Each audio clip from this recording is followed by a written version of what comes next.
Gymnastics. Can you personally run freely like a ninja character and perform a somersault flip in the air over a raised bar and still land on your feet without touching the raised bar at all?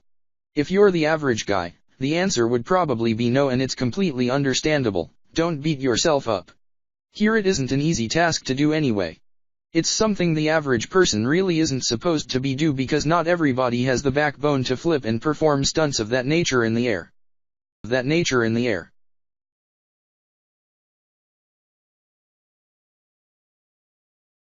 Canoeing. No matter what size, would simply float on the water, but what propels it forward is the main element of its motion. A boat with a motor or two at the back, for an instance, would rock it forward, fast enough to carry you a few meters or further depending on the amount of fuel it has. This is a big deal in a normal boating cases, but not when it's in the form of canoeing as a sport.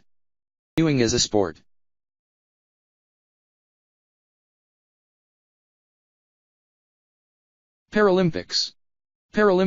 Anybody can participate in the Olympics. It's not uncommon and no surprise. Can anybody without a few essential human needed limbs such as hands, legs, etc. perform a sport of swimming, etc.? The answer to this question is definitely a yes. But with an absolute amount of hardship in order to pull it off, which is why my respect for people in Paralympics goes to some far extreme levels.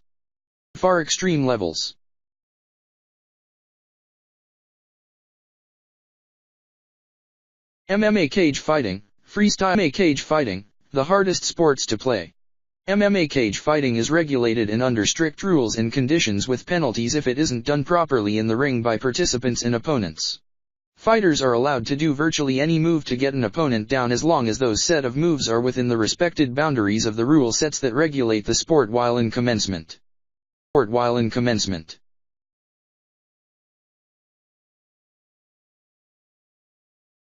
Formula 1 car racing. To play.